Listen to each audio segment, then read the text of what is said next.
But yeah, thank you for staying on. Yeah. Call the meeting to order. Board members, could you?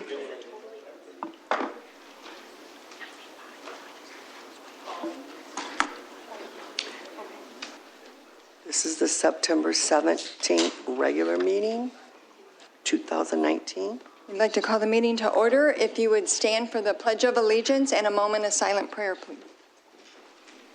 I pledge allegiance to the flag of the United States of America and to the republic for which it stands, one nation, under God, indivisible, with liberty and justice for all. Will you remain standing for a moment of silent prayer?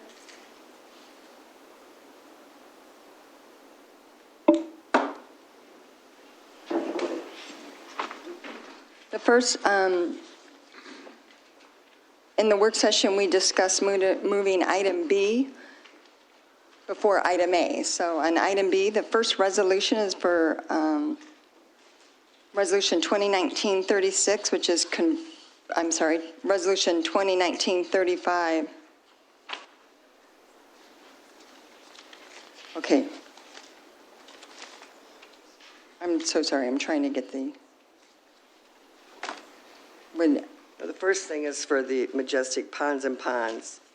So that's number one. That's first, the public hearing for And that. then go to, Then we'll go to- one will be two. Yeah, we have to have this one and vote on this one first because this is separate. This is a brand-new special assessment district for Majestic Ponds and Ponds at Lakewood. That's the first thing on the agenda. So what we would like to do is call the public hearing to order for Majestic Ponds and Ponds at Lakewood. Are there any public comments on it? Any public comments for Majestic Ponds and Ponds at Lakewood? Hearing none, we will close the public hearing. Clerk Rowe? I have a resolution 2019-34 for the creation of the Streetlight Special Assessment District Number 217, Majestic Ponds and Ponds at Lakewood. Whereas the Township Board approved the Plan Development Agreement with Diverse Real Estate for Majestic Ponds and Ponds at Lakewood, which requires installation of 7 streetlights in the development. It is being requested of the Board of Trustees to create and establish a Special Assessment District Number 217 for the purpose of defraying the said costs of the special assessments against the property. Whereas the Township Clerk requested Detroit Edison to propose plans describing the street lighting improvement and the location of the improvements with an estimate of said costs. And whereas on July 5th of 2019, Brandon Farron of Detroit Edison prepared and submitted proposed plans to install street lighting for Majestic Ponds and Ponds at Lakewood, consisting of 53 acres. The plans are included for the installation of 7 339-watt LED basic Granvilles and 7 Code 16 posts on concrete foundation, with the cost of the improvements being the estimate for the construction is $29,216.71. The lap charges for 3 years is $4,971.96. The contribution is $24,244.75. That's the cost minus 3 years of revenue. So therefore, the annual lamp charges will be $1,657.32. And whereas on July 23rd, the clerk received notification from the assessor that the cost of providing the street light for Lakewood Majestic consisted of 53 parcels. The plans are included for the 7 LED lights and 7 posts on the concrete foundation for the installation. I lost it. Construction costs for the installation will not be included in the special assessment. It has been paid because it's been paid by Diversified Real Estate. That the cost will be $31.20 per parcel for a 3-year period, and thereafter the said cost shall be estimated at $31.27 for street lighted, reflective of the current rates that are set by DTE, as well as the current electrical usage for the year. And whereas the Township Clerk has given notice to each record owner of property and interests, and the property to be assessed by first-class mail addressed to the record owner at the address shown on the tax records at least 10 days before today's public hearing, setting forth the district effective in the petition, the place and purpose of the public hearing to allow any interested person an opportunity to voice objections which may be offered against creating the district. And whereas the Township Clerk is also published in the newspaper the time, date, and place of the said hearing and the district affected thereto. And whereas on September 17, 2019, the Township Board of Ypsilanti held a public hearing to hear any objections which may be offered against creating the district, and now therefore be resolved, the Special Assessment District Number 217 be created for the purpose of providing 7 street lights for majestic ponds and ponds at Lakewood, consisting of 53 parcels. Be it further resolved, the Township Board accepts the plans and estimates from DTE for the 53 parcels, and the plans are included for the installation of 7 lights and 7 posts on concrete foundation, and that the cost of the construction is not included in an assessment of $24,244 because it's paid for by the developer, Diverse Real Estate, and the cost will be $31.27 per parcel for 3 years, and after that, the said cost shall be estimated at $31.27 per parcel for the street lighting, reflective of the current rate set by DTE as well as the electrical usage in the year. Be it further resolved, the Township Supervisor shall make a special assessment upon all the lands and premises contained herein to defray the expenses of lighting said streets. And be it further resolved, the Township Board shall herein annually determine on or before September 30th of each year the amount to be assessed in the said district for lighting said streets, and shall direct the Township Assessor to levy such amounts. Be it further resolved that when the special assessment roll has been prepared and filed in the office of the Township Clerk, before the assessment roll has been confirmed, the Township Board shall appoint a time and place when it will meet, review, and hear any objections to the assessment roll. And be that further resolved, the Township Board shall give notice of said hearing and filing of the assessment roll in the manner prescribed by statute. I would so move adoption or approval of Resolution 2019-34. Support. We have a motion and support. Is there discussion? My understanding is that these will go in this year, Clara? Yes, right, yeah, by the end of the year. So the developer will pay for that first year, or will the township? We'll be paying for it $1,657.32.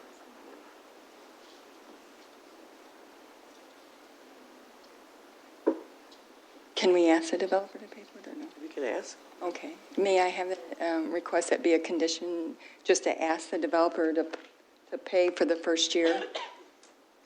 He received a 3-year credit. Yeah, why not?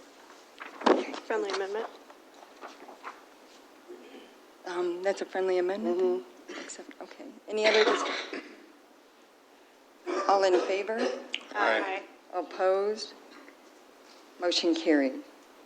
The next item is the Resolution 2019-36, confirming Special Assessment District 071 for Lakewood and Majestic Lake neighborhood security cameras. I declare the public hearing open at 7:09. Oh, I don't have to do a public hearing strike, or do I? You said no, right? We're just doing You can do resolution. it when we get done with these 7. Okay. That'd be fine, I guess. I have a resolution 2019-36 to confirm the Special Assessment District 71 for Lakewood and Majestic Lakes neighborhood security cameras, whereas the township is given notice of the public hearing to consider assessment roll as required by law, and where after hearing all persons interested therein, after carefully reviewing the said assessment roll, the Township Board deems special assessment roll to be fair, just, and equitable, and that each of the assessments contained therein results in the special assessment being in accordance with the benefits derived by the parcel of land assessed. Now there be resolved that the special assessment roll is prepared by the assessor in an annual amount of $11.68 per parcel, hereby is confirmed and shall be added, and also known as the Lakewood and Majestic Lakes Neighborhood Security Cameras Assessment number 071. The assessment made in the special assessment roll hereby ordered and directed to be collected by the treasurer, and the township clerk shall deliver the special assessment roll to the treasurer and her warrant attached, commanding the treasurer to collect such assessments in accordance with the law. All resolutions, part of resolutions, insofar as they conflict with provisions of this resolution, being the same, are hereby rescinded. I would so move adoption of Resolution 2019-36 for the Lakewood and Majestic Lakes Neighborhood Security Camera, SAD. Motion by Rowe. Support by Ross Williams. Discussion. If there are any residents here for the second notice on the special assessment for this camera. For Lakewood and Majestic Lakes camera. We're required to do this, have a second hearing, and notices were sent out to everyone So state law requires it, and it's a little bit new for us, but we have to do it. We have a motion and support. All in favor? Aye. Opposed? Motion carries. Item 3 is Resolution 2019-37, which is confirming Special Assessment District 072 for the ponds at Lakewood and Majestic Ponds neighborhood security cameras. Whereas the township has given notice, this is the resolution 2019-37. We've given notice of the public hearing to consider the assessment roll as prepared by the assessor, and after hearing all persons interested and after carefully reviewing the assessment roll, the township deems that assessment roll to be fair and just and equitable, and that each of the assessments contained therein upon results in the special assessment being in accordance with the benefits to be derived by the parcel of land assessed. Now therefore be it resolved, the special assessment roll is prepared by the assessor and the annual amount of $43.40 per parcel is hereby confirmed and shall be added and also known as the ponds at Lakewood and Majestic Ponds Security Camera Special Assessment District Number 072. Assessments made in and special assessment roll are hereby ordered and directed by the township treasurer, and the township clerk shall deliver the special assessment roll to the treasurer with his or her warrant attached, commanding the treasurer to collect such assessments in accordance with the law. All resolutions state and parts of resolutions insofar as they conflict with the provision of this resolution be and the same are hereby rescinded. I would so move resolution 219-37, which is for the security camera that's at ponds at Lakewood and Majestic Ponds. I made a motion. There's a motion by Rowe. Support. Support. Discussion on it? So this is for the Special Assessment District for ponds at Lakewood and Majestic Ponds neighborhood security cameras, whereas the other one was for the Lakewood and Majestic Lakes. So they're a tad bit confusing, but they are totally different. The other one was street lights. This is camera. It says, okay. They both say cameras. They both say cameras, quicker. Number 2 and 3. Oh, no, I was thinking back to the one that we did earlier, Okay. All right. the first one that we did. Okay, all right, so we have a motion. Right. There's 8 of these. This is for the one street light and the one camera that went in quite some time ago at the corner of Erin River Drive and Textile Road at the entrance to this complex. Okay, we have a motion support. All in favor? Aye. Opposed? Motion carries. Number 3 is Resolution 2019-38, confirming Special Assessment District 073 for the Redwood and Nautica Point Apartments neighborhood security cameras. Clerk Rowe? This is Resolution 219-38. This is for the security cameras at Nautica Point and Redwood, which is located at Tuttle Hill and whatever their intersection is. I can't remember right now. Anyways, the township has given the notice of the public hearing to consider the assessment roll prepared by the assessor as required by law. And whereas hearing all persons interested therein after carefully reviewing the special assessment roll, the board deems said special assessment roll to be fair, just, and equitable, and that each of the assessments contained therein results in the special assessment being in accordance with the benefits to provide derived by the parcel of land assessed. Therefore, now be it resolved that the special assessment roll is prepared by the assessor in the annual amount of $2,300.24 per parcel, there's only one parcel, is hereby confirmed, shall be added to and also known as the Redwood and Nautical Point Apartments Security Camera Special Assessment. This is district number 073. Assessments made in special assessment roll are hereby ordered and directed to be collected by township treasurer, and the township clerk shall deliver the set of special assessment roll to the treasurer with her warrant attached, commanding the treasurer to collect the assessments in accordance with the law. All resolutions and parts of said resolutions, insofar as they conflict with the provisions of this resolution, be and the same are hereby rescinded. I would so move adoption of Resolution 219-38. Support. So a motion by Rowe, support by Wilson to approve Resolution 2019-38. Questions or comment? Hearing none, all in favor? Aye. Opposed? Motion carries. Number 4 is Resolution 2019-39, which is confirming Special Assessment District 74 for the Cliffs Condo neighborhood security cameras. This is actually for the camera only the actual purchase was paid by the township. It's for the operation. It's one camera that's located at Cliffs Drive and Grove Road. Whereas the township has given notice of the public hearing to consider the assessment roll prepared by the assessor as required by law, and whereas after hearing all persons interested therein carefully reviewing the special assessment roll, the board deems said special assessment roll to be fair, just, and equitable, and that each of the assessments contained thereon results in the special assessment being in accordance with the benefits to be derived by the parcel of land assessed. Now therefore be resolved that the special assessment roll is prepared by the assessor in the annual amount of $9.39 per parcel is hereby confirmed and shall be added and also known as Cliffs Condos Neighborhood Security Camera Special Assessment District Number 074. The assessments made in said special assessment roll are hereby ordered and directed to be collected by the township treasurer, and the township clerk shall deliver said assessment roll to said treasurer with her warrant attached, commanding the treasurer to collect such assessments in accordance with the law. All resolutions and parts of resolutions insofar as they conflict with the provisions of this resolution being the same are hereby rescinded. I would move resolution 2019-39. Support. Motion by Rose, support by Ross Williams.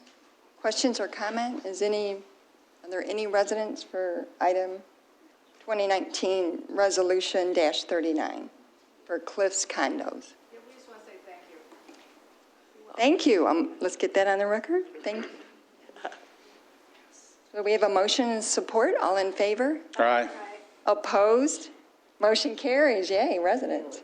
The next item is Resolution 2019-40, which is confirming Special Assessment District 214 for the Lakewood and Majestic Lakes neighborhood streetlights. I have resolution number 2019-40, whereas the township has given notice of the public hearing to consider the assessment roll that's prepared by the assessor as required by law, and whereas after hearing all persons who are interested therein and carefully reviewing the special assessment roll, the board deems said special assessment roll to be fair, just, and equitable, and that each of the assessments contained thereon results in the special assessment being in accordance with the benefits derived by the parcel of land assessed. Therefore, be it resolved that the special assessment roll prepared by the assessor in the annual amount of 88 cents per parcel is hereby confirmed and shall be added and also known as Lakewood and Majestic Lakes Streetlight Special Assessment District Number 214. The assessments made in this set of special assessment roll are hereby ordered and directed to be collected by the treasurer, and the township clerk shall deliver said special assessment roll to the treasurer with her warrant attached, commanding the treasurer to collect the assessments in accordance with state law, and all resolutions and parts of the resolutions insofar as they conflict with the provisions of this resolution be the same, and I hereby rescind it. I would move resolution 2019-40. Support. There's a motion by Rose, support by Wilson, to approve the resolution. Questions or comments? Are there any residents here that would like to speak to this?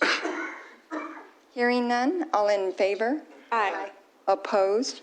Motion carries.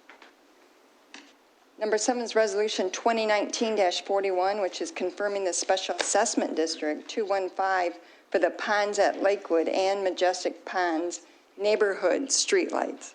This is Resolution 2019-41, and whereas the township has given notice to the public hearing to consider the assessment roll prepared by the assessor as required by law, and whereas after hearing all persons interested therein and after carefully reviewing said documents, the assessment roll, the township board deems special assessment roll to be fair, just, and equitable, and that each of the assessments contained therein results in the special assessment being in accordance with the benefits derived by the parcel of land assessed. Therefore, be it resolved that the special assessment roll is prepared by the assessor in the annual amount of $3.26 per parcel is hereby confirmed and shall be added and also known as Ponds at Lakewood, Majestic Ponds Streetlight Special Assessment District Number 215.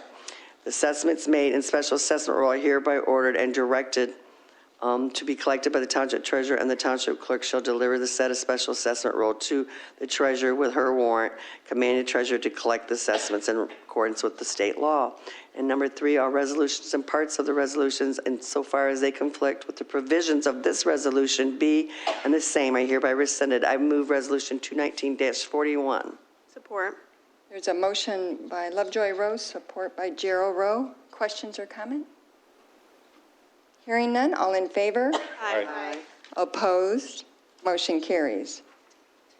Number 8 is Resolution 2019-42, confirming Special Assessment District 216 for the Redwood and Nautica Point apartments and neighborhood streetlights.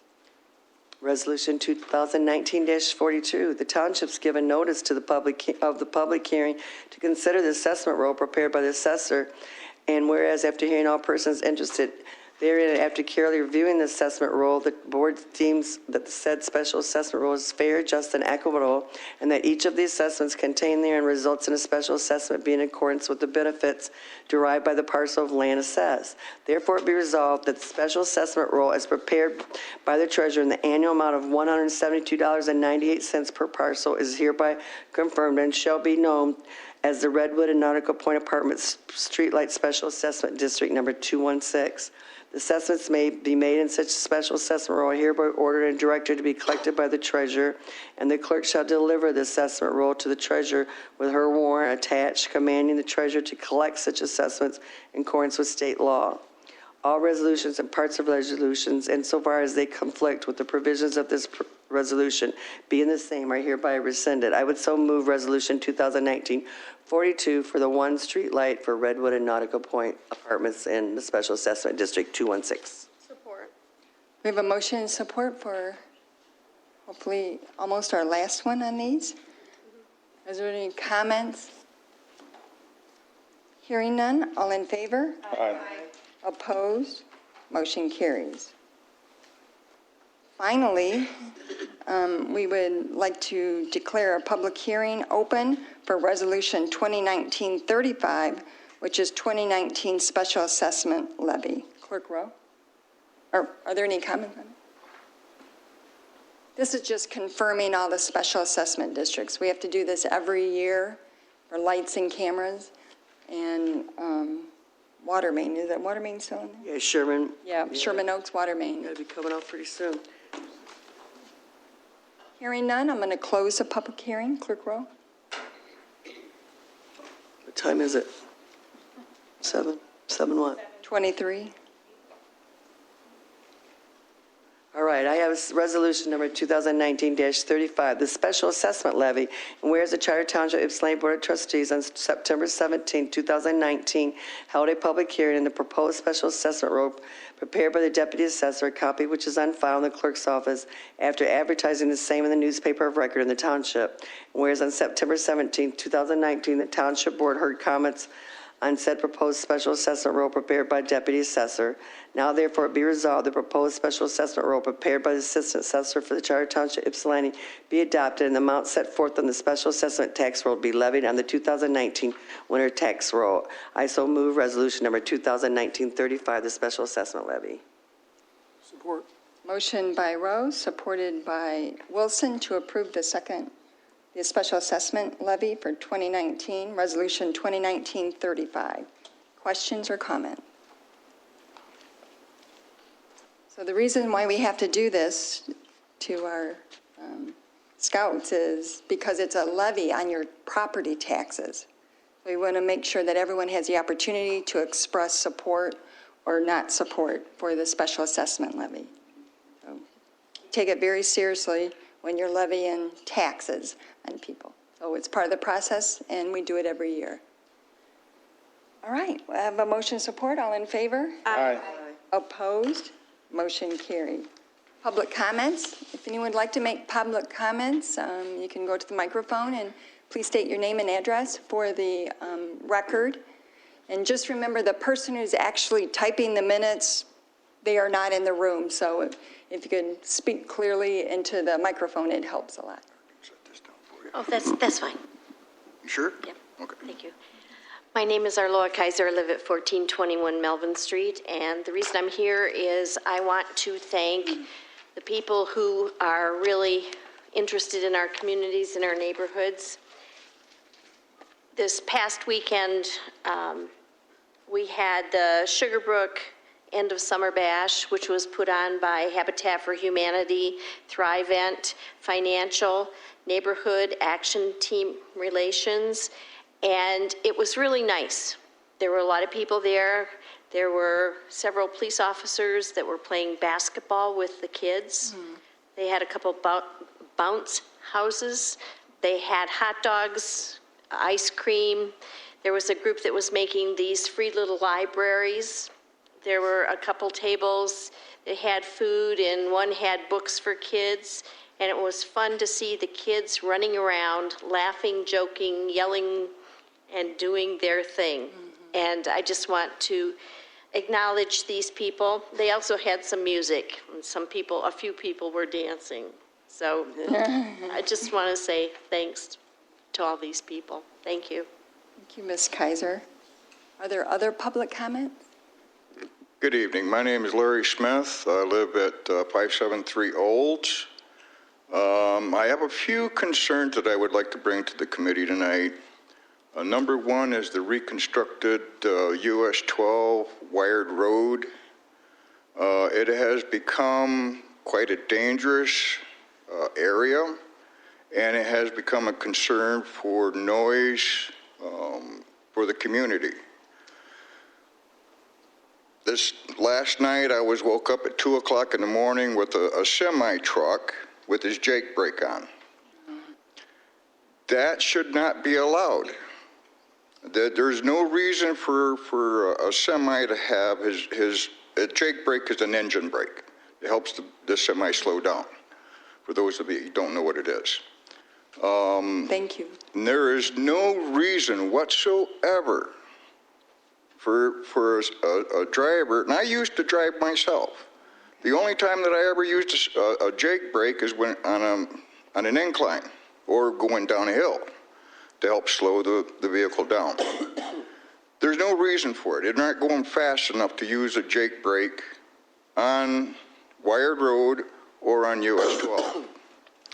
Another concern is that several times I had been going either westbound or eastbound on US 12, and I have had vehicles coming toward me in my lane going in the opposite direction. There should be a barrier of some sort to keep these vehicles from crossing over into oncoming traffic. This past winter, I was coming home from Home Depot, going westbound. A car lost control going eastbound and went right in front of me, hit the guardrail, and shot back off into the westbound side. Caused an accident, a major accident there. God was looking out for me that night, and I wasn't involved in that accident. But this is becoming quite a dangerous area for anybody that travels on that. And it's also created a racetrack. Daily, nightly, you can hear vehicles out there just racing, speeding. You have there's. Is this on wired, sir? It's on Wired Road and on US 12. When you come off of US 12 onto Wired Road going southbound, it's about a quarter of a mile, and they use that as a racetrack before they get to the roundabout. There's nothing to slow them down. Absolutely nothing. I have been there many times watching. You never even see law enforcement.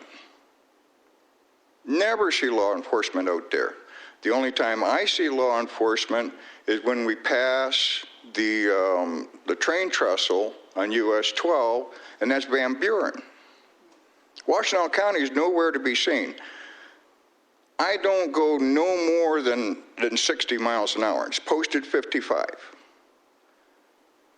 If you do 55, they're going to run you off the road. They're doing 70, 80 miles an hour on that road.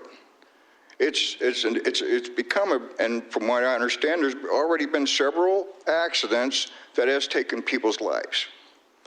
And it's become a very hazardous road to travel.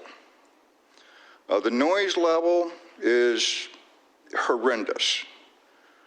There shouldn't be that type of a noise on these roads. It shouldn't have to have be wearing airbags on your body to protect yourself from people that's driving through there. It's a dangerous area. I do know that there's a committee, and Joanne is here, and she's actually the president of the new West Willow Association. There's a committee, there was a grant received for $8 million in order to do improvements to address some of the issues that you've just talked about. So I'm not sure, Joanne, when the next meeting is. I know there's one scheduled, I think at the library, is that correct? Yeah. So we can get that information to you as well, so, you know, you Well, sound very I've complained about it many times, Okay. complained about the noise level, complained about the racing, complained about, you know, the drag race, the semi-trucks. It takes a simple sign, just a simple sign. And that's part of that discussion. We asked for the dollars to have better signage out there and lighting, especially because at night, when two people are driving that close together, it's a concern on US 12. And Wired Road, it has been brought up about the concerns with the racing. So I do know that the police have been out there. I don't know how often they go out there, but I know that there was one resident that we had to do Well, some where I enforcement. live, I can see Wired Road. Okay. I'm almost directly in line with the roundabout, and I've never seen an officer out there. Okay. Never. Well, we can request that as well. Okay. But we would really like you to hopefully attend the meeting that is coming up regarding the grant. Okay. The next thing that I would like to bring up is West Willow in itself.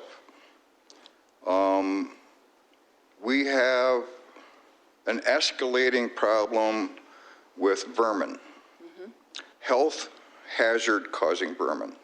The mice, the rats, especially rats, raccoons, possums, you name it, it's there. A neighbor of mine had two little dogs. He let them out one night, and they disappeared. The next morning, he found parts of one of his dogs where the coyotes got to his dogs. Where are all these coming from? It's coming from the property of the Covenant Church. They own that big, huge parcel of property. I have done a lot of investigative work on my own. I've looked up laws. I've looked up all, you know, state, federal, local. He is not immune or exempt to having that property taken care of. I have to take care of my property. That's part of the ordinances. He is not exempt from any of those ordinances. He must maintain that property. Now, I've been in West Willow since 1995. When I first moved into West Willow, I could see, and I moved in at 555 Hudson, which is just 3 houses down from my present address. I could see the church at that time. Now it is so overgrown that you couldn't see from here to that wall over there, you know, because it is so thick. This past summer, we've had the tree services come in and cut all the trees away from, you know, tree limbs away from the power lines, which was great. I loved it. But I don't know if the pastor of that church got paid or what, but they've dumped all of those wood chips at big piles on the property. But it wasn't toward the church. It was back toward my house. Now that's offering more habitat for this vermin. I've sat and I was working in my garage last night. 4 rats ran across in front of me, and they came from that property. This past year, I have killed 7 groundhogs that are digging at my foundation, destroying my property that came from that property. Okay, did you call and report it? I have reported that until the cows come home and nothing is done. And we had a meeting at West Willow neighborhood. Last night was your neighborhood watch meeting. Were you in attendance? No, I was not. So again, Joanne is here, and Monica actually lives in West Willow. There was quite a few people, 40 or 50 people it looked like. Yeah, if I can speak, I usually don't. comment on public comments. But in the same aspect, we had about 55, 60 people at the meeting last night in regards to the issues that you discussed with vermin. Before that, we actually had a meeting 2.5 weeks ago, which was a special meeting, and we had about 45 people there, which basically started, might as well say, the caddies in regards to what was discussed last night. I know Joanne can probably update you, but County Resources is going to be coming in order to address the issue. And there's another meeting next Monday with County Commissioner Greg Dill, where he's going to discuss basically, when I say county resources, including extermination, and he's going to discuss basically what the extermination company is going to be used. So it is going to be addressed in regards to the vermin. That is being addressed. Well, that's great. Now you've had, you know the voices that are being heard. You've heard the complaints from all these people. I see nothing being done. I've lived there since, like I said, 1995, and nothing has ever been addressed to that property. Not only is the vermin a problem, but because he does not maintain the property lines, now my fencing is being destroyed because of all the stuff that's growing through the fence from his side. Okay, we can get that reported, sir. We can, and we had a discussion in the work session about what is natural area and what is not. So we have to, if it's a noxious weed, we can use our ordinance in order to get it mowed properly. That issue also came up at Neighborhood Watch, at the first one, the special meeting that you had. So we can Well, I reach could out see to it the pastor. if it was a sanctuary for animals, if it was a public park, or a state park or something like that, but it's not listed at that. I've looked it all up. Okay, we will address it, okay? I hope so. Thank you. Thank And you. please come to the Neighborhood Watch meetings as well. We appreciate you coming this evening. Any other public comments at this time? Are there any other? Hi, my name is Lisa Ellis. I live at 1810 Patrick in Sugarbrook. And me and my neighbors is having a problem with the rats. My husband, within a week, has caught 8 rats. And I'm scared for my dog and cat. It's becoming a problem out there. My neighbor went to pull his trash down to the street. Rat ran up his arm. You know, it's terrible, you know. This is on Patrick Street, ma'am? Patrick Street and Okay. Sugarbrook. Okay, yeah, no, I know. I just want to make sure we have the address to report Yes. it to public health. And usually, what we learn from all of this, the meetings, is that rats, first of all, go for food. So if there's garbage, it's important that lids are put on them and that they're not in bags laying around, not laying around anyone's house or in their backyard. Also, they look for shelter, which is like compost sites, debris. If they can burrow underneath it for shelter, they will look for that. And water was a third thing. If there's standing water anywhere, they will be attracted to that. So a lot of times, what West Willow residents asked us to do is some enforcement of our ordinances, to go and look for some of the things that we just described, tall grass, you know, places where people are not picking up after their animal in their yard, because that is food for rats. So Right. we have to, I'm sorry, this is the first time I've heard of it, and I appreciate you coming to the meeting. But now that we've learned more about it, I think that we can follow up with you like we did with the West Willow residents as well. So Okay. some of your neighbors must not be taking care. I say, we keep tops on ours, and I feed my dogs. Right, no, you animals are, but some of inside. your neighbors, yeah. Yeah, we feed them inside. Right. You know, Right, I but really you know what don't- I'm talking about, right? Yeah. Yes. Mike, could you get her information, then we'll follow up with you. Environmental health and public health actually were very helpful with the issues in West Willow. So we'll make sure we get you in contact with them as well. Okay. Thank you so much. Thank you. Are there any other public comments? No? Hearing none, we'll go on to the consent agenda, which are the minutes of the August 20th work session, closed session, and regular meeting with changes that I will provide to the clerk's office. Statements and checks, and there will be, and the August 2019 treasurer's report. Move. Support. Motion Rowe, support Wilson to approve the consent agenda. Is there discussion or comment? Hearing none, all in favor? Aye. Opposed? Motion carries. Number 6, attorney's report. Mr. Williams? Report this evening. Under old business, we have the second reading of ordinance 2019-489, an ordinance to amend Chapter 62, Article 4, Sections 62 through 77 of the Code of Ordinances for Charter Township of Ypsilanti to adjust the sewage disposal rate. The first reading was held at the August 20th regular meeting. Clerk Rowe. Ordinance number 2019-489, which is to amend Chapter 62, Article 4, Section 62 to 77 of the Code of Ordinances of the Charter Township of Ypsilanti in order to adjust the sewage disposal rates. Be it ordered by the Charter Township of Ypsilanti that Section 62 through 77 of Chapter 62, Article 4 of the Code of Ordinance be revised as follows. For all billings rendered prior to October 1st, 2019, the existing sewage disposal service rate shall prevail.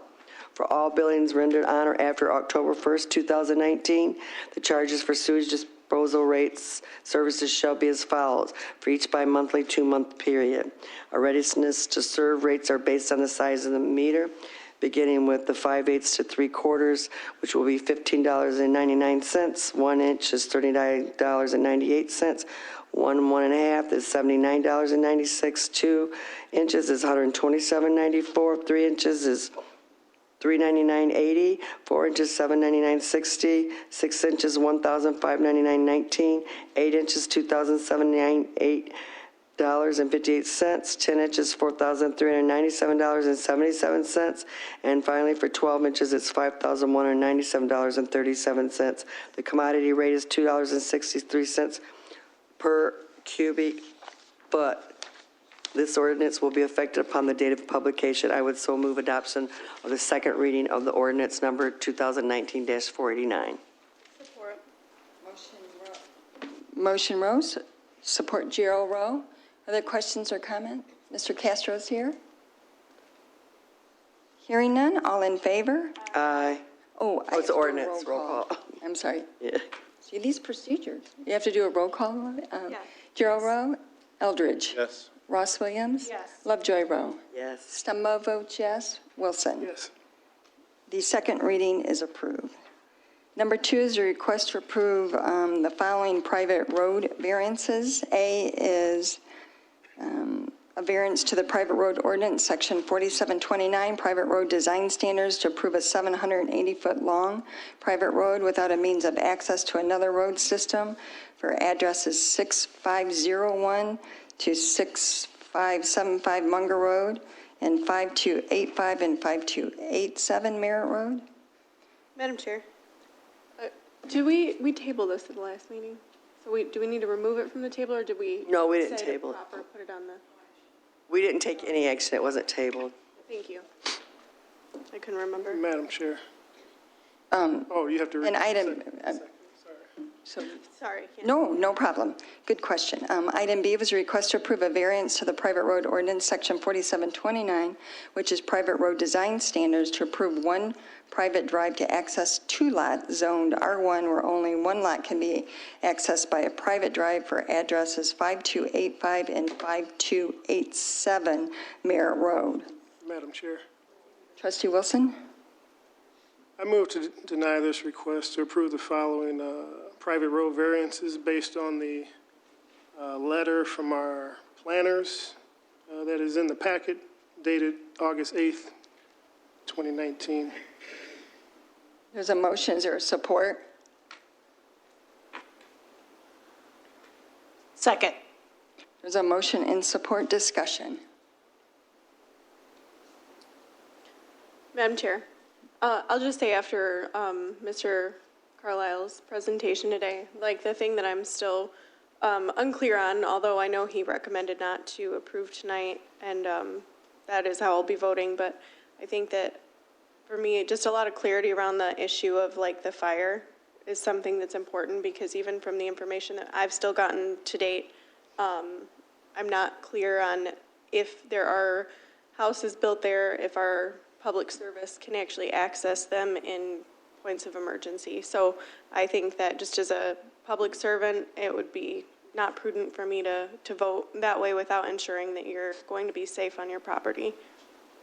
All right. Any other comments? Madam Chair, just like I said in the working session, for me, this is the first time I'm voting, well, besides, first time I'm voting on a private variance. And this process has been confusing. And so when things are confusing, I can't do my due diligence and vote for something that I am not even sure about. But I do think, as I said in the private, in the work session, that hopefully the planner can work with the petitioners in order to bring this back and bring it to a point that, you know, it can be a full understanding and go for it from there. All right. Clerk Rowe? I mentioned it at the work session, but I just wanted to say again, I'm going to vote against the motion to deny because I agree with the petitioners. I do understand, especially for the newer board members, that it's confusing, but I'm not confused, and I believe that we could vote and put conditions on. If you look historically at all the private roads, we always do conditions.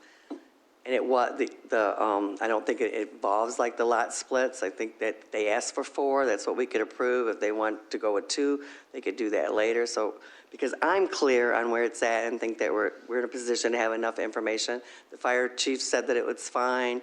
There was an issue on the turnaround, but the chief said that the turnaround really isn't the fire department's responsibility. But I know that if we did a condition to do whatever they want, fire marshals, is that's how they would build it. We could do deed restrictions in terms of the number of splits the board wanted. We could do a road maintenance agreement. That's exactly how, if it comes back, it's going to have all those things. And so I too understand they've been through a lot, and just I know that people want to build, and I think that we need, and I'm not saying that the rest of the board doesn't, but I think that we need to have other alternative forms of housing, and this is a great location. I think there is a hardship. It met the request of the private road ordinance, so therefore I'll be voting against the motion to deny. Point of clarification, basically, if I... Trustee Ross Williams? The planner did say that he recommended at this time denial of this private road variance, correct?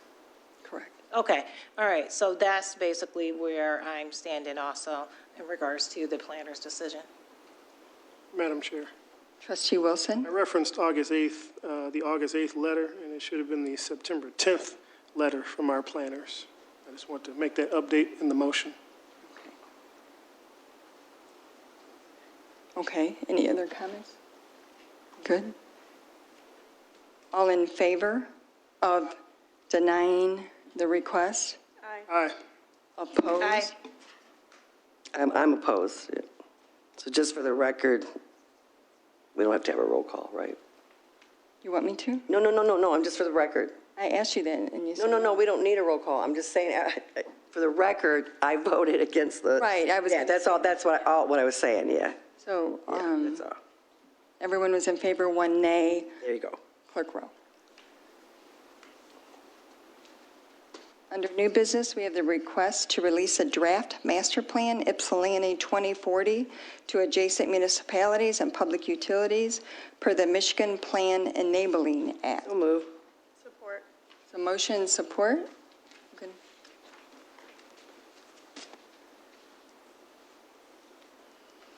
Going to have a presentation on it?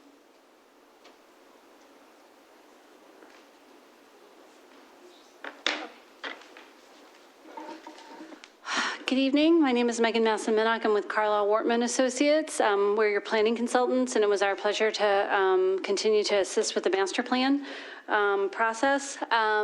If we could go to the next page. This is the process that we've been using for Ypsilanti Township 2040, which, as we've been saying, is 3 plans, 1 zoning ordinance in 2 years. So the Parks and Recreation Plan was done and passed and is being enacted. The master plan is before you tonight, and again, I'll go into this a little bit more, what the master plan is, but it's the guiding document for the township. And at this point, we're in what's called community review up there, entering into master plan adoption, going in hand. Also, as part of this process is the update of the zoning ordinance, which are your, again, as you know, your local laws on land use. And we're currently working with the Planning Commission on starting that process. So hopefully that will come before you by early 2020, around March is what we're hoping. Forward. So in the master plan, there are adoption steps that are required by the Michigan Planning Enabling Act. The first is that the Planning Commission submits a draft to the Township Board for release to adjacent communities, which they did at their last meeting. Then the action that's before you tonight is for the Township Board to release it to adjacent communities. You don't have to do that. If there are things in this plan that you feel that need to be revised and should not go to adjacent communities and utilities, then the Township Board can send it back to the Planning Commission with comments. From there, if you decide to release it, it has a 63-day review period where all your adjacent communities review it, including those in Wayne County. And then also the county looks at it, utilities, railroads, et cetera. They will submit comments back if they so choose, and those are advisory. Planning Commission would take those under consideration. And then also they're required by state law to have a public hearing. The Planning Commission makes a recommendation on the plan, and then there's a Township Board approval. So you know that you will see this again, and you are the final decision-making body on whether to adopt it or not, and in what form. So the master plan is over 100-page document that you had in your packet with all the appendices. So tonight, what I would like to do is just talk about the mission, the vision, how to do it, and the catalyst projects that are in there. And what is a master plan? So, sorry, thank you, Lisa. It's the roadmap for the best path to the best path from the present to the future. And really what it is a guide. So there's not necessarily that this is set in stone, because state law also recognizes that circumstances change, and things that can't be anticipated, such as the Great Recession, and other things that, and hopefully other better things that are coming down the road. And this master plan, we wanted to emphasize, per your input in the beginning, when you asked to start this process, really wanted to be community-based. And one thing we want to emphasize is that the future that's sketched out in here came from the community. We had hundreds of different points of contact with residents and business owners and workers in your community. And so everything that's in here came from them. And so as we go forward, and we want to make sure that those things ring true, and as their representatives, we hope we'll hear from you in terms of what needs to change, if anything, in the draft going out to adjacent communities, and also that would be adopted in the future. Of those things, when we were talking with the community and listening, 3 big things came out: neighborhoods, jobs, places. Almost everything we heard could be brought back to those 3 concepts. And so that's what this plan is built on. And in fact, the themes and the goals are based on those themes. And that's a different take on a master plan, but we felt that, in consultation with Planning Commission, Development Committee, that was the best path forward to really reflect what the community wanted, and how to articulate in a way that everybody understands. So this was the vision and the mission. I'm sure you've read it. I'm sure we've said it before, but just wanted to put them on the board for folks to take a moment if they haven't seen it to read it, but to emphasize that the vision is what you want the community to be in 20 years. So this is what we're working for. And the mission is what township officials, leadership, staff, and the community and the businesses do every day to realize that vision. So they're a little different, but they go, if you don't have the mission and you don't do that, you're not going to achieve the vision. So how do we do that? And essentially, it's through goals and strategies organized by themes, and you use those goals and strategies every day in what you do as township leadership. And then for those of you who have served on the Planning Commission, you know how those goals come into play with land use decisions. Also, that future land use map and the future land use categories are very important, and those help to implement things, especially in neighborhoods and places, as well as creating areas for jobs. Mixed use and well-designed corridors was something that we heard that was needed in terms of moving towards those great neighborhoods, jobs, and places. And also in this plan, which is not in master plans that you've had before, are 5 catalyst projects. And those were projects that the steering committee, planning commission, that really felt that those are 5 things that the township needs to do in order to move forward. And I'm going to talk a little bit about those. Goals and objectives, again, we are organized into neighborhoods, jobs, places. Traditionally in a master plan, you might have future land use, you might have transportation, you would have parks and recreation. Instead, they're organized in a different way. Every single strategy relates to a goal, and the catalyst projects also will relate to a goal, maybe 2 or 3 in terms of that.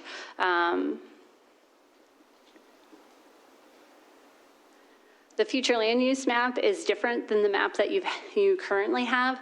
The map in your future land use map right now looks a lot like a great quilt, very intricate. This is looking to have a little more broader categories, but also for each of those categories to have flexibility built in to achieve its intent. So to preserve neighborhoods in the areas shown in yellow, and those are some of the neighborhoods that you were talking about tonight with the Public West Willow, Sugarbrook, others.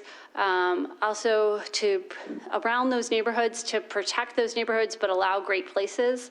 And then also really to have emphasis on improving corridors.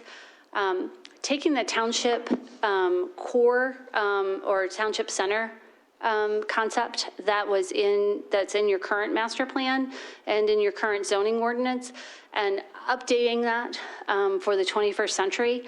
Also, the purple areas are really intended to provide jobs and to build on the assets that are there. Also, a big change in the plan is to look to preserve agriculture and open space, especially in the southern part of the township. And while those have land use implications and zoning implications, those also, as we get into catalyst projects, will require other investments of the township other than just beyond zoning. So on corridors, specifically Washtenaw, Packard, Ecorse, Michigan Ave, Huron, and Whitaker, really looking to recruit retailers for those quality daily needs of neighborhoods. We heard a lot from residents that I can meet my daily needs, but they're not the quality of what I want. And I don't want to leave my community in order to shop. So how do we create those places for that to happen? Also, for those corridors to be mixed use to provide jobs and places to live.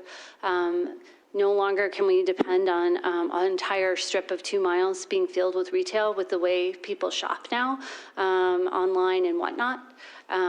Also, those areas provide great opportunities for public spaces and great places to walk. Ted talked about those type of things when we talked to you about Ecorse Road, and you adopted the zoning amendments for that particular stretch. And looking at high quality design standards also for anything new construction.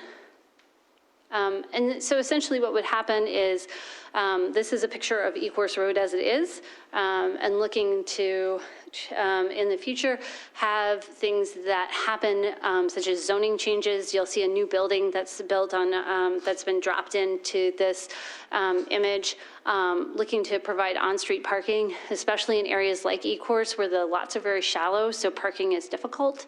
But also that thing takes investment in lighting, trees, flowers, sidewalks, and street striping. That wouldn't necessarily happen with zoning, but would happen with working with partnerships, specifically Road Commission, MDOT, and also maybe looking at corridor improvement authorities or partnerships with the city of Ypsilanti, because a lot of these corridors are cross-jurisdictional. In terms of catalyst projects, these are the 5, and I would like to talk a little bit about each one. The zoning ordinance is obviously underway, and really that's where the rubber hits the road in terms of implementing your master plan on a day-to-day basis in terms of land use. But really wanted to, in that rewrite, make it easier for residents to improve their homes and property. I know working at your desk twice a week now, we get a lot of fence requests, a lot of shed requests, a lot of driveways. Sometimes there's not always an easy answer. Want to update it so those are easy answers, not only for residents, but for staff. Also to have more options for employers to update, expand, and build in Ypsilanti Township. Over and over, we've heard jobs are really necessary, and that's what we want to create those spaces for. But at the same time, to have rules that create great spaces. And so that just that there's a level of quality that's a given, and these are the rules, and this is what we're going to do. So that would implement, so essentially the zoning map would look a lot more like this than the patchwork quilt that I talked about.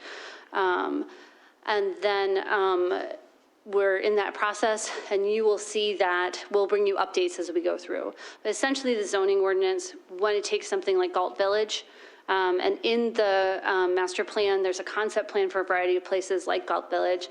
Again, I want to emphasize that that came from meeting with residents.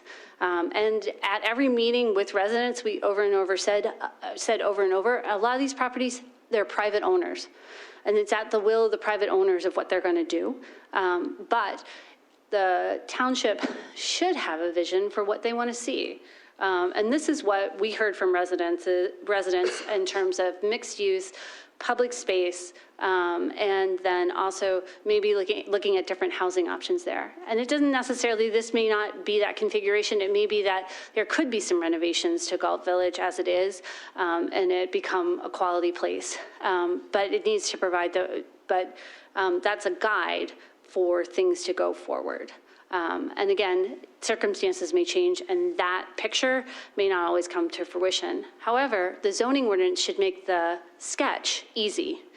And right now, the zoning ordinance, the only way you could do that proposed concept plan is through a plan unit development. And where it really should be is that should be the principal permitted use. That should be easy if you want it to have, if that's the thing that we want to have happen. So Megan, just for clarity, that's a mixed use. So if the owner wanted, because there's 2 owners in that property, Right. it's split. But if they want to do something different, then the future land use will allow them to do that? Yes. Yeah. So Yeah. it kind of gives them more flexibility than what they currently have? Absolutely, it would give them more flexibility than what's there currently, yes. Thank you. The other catalyst project that really came out clearly was healthy neighborhoods. And a lot of these things you as a board are already doing in terms of working with Habitat for Humanity, increase home ownership, working with the sheriff's office, and all the actions and community engagement you do to increase safety, looking with partnerships for infrastructure investment, keeping an eye on that there needs to be healthier environments in all the neighborhoods, but also in working with the Road Commission and with the RIDE AAATA to make sure there's easy access to all forms of transportation. Also looking to continue things that you've started on job creation and having more educational opportunities. Those are one of the things about creating healthy places is that, again, there's good access to good jobs with lasting livelihoods. And so that stress of unemployment or whether I can get to my job or whatnot, those actually, mental health impacts, physical health impacts neighborhoods. And so one of the goals is that the community garden at West Willow is something that happens in every neighborhood. And that kind of community spirit and that kind of health is pervasive. You're famous. Yeah. And she served on our steering committee too, so she's a big part of this. Okay. Another catalyst project, and this is a very specific infrastructure project, is a connection between East Michigan Ave and Wired Road. And currently there's no north-south connection. If I could have the next slide. What that essentially does is it cuts out cuts off neighborhoods from one another and from the overall transportation network. Also, next slide, please. Those job centers that are there, so the industrial park, and then also American Center for Mobility, all of the industrial area that's down by Yucca, the Yankee Air Museum, all of those do not have easy access to other places, and again, those red arterials that you see, so they're not linked. If you could have the next slide.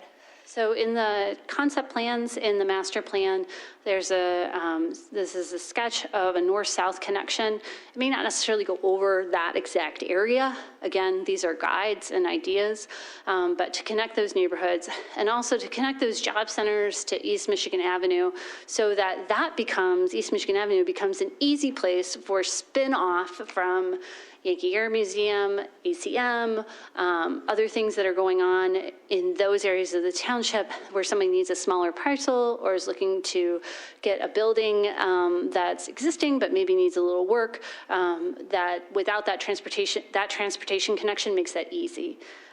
This is going to take some effort from you.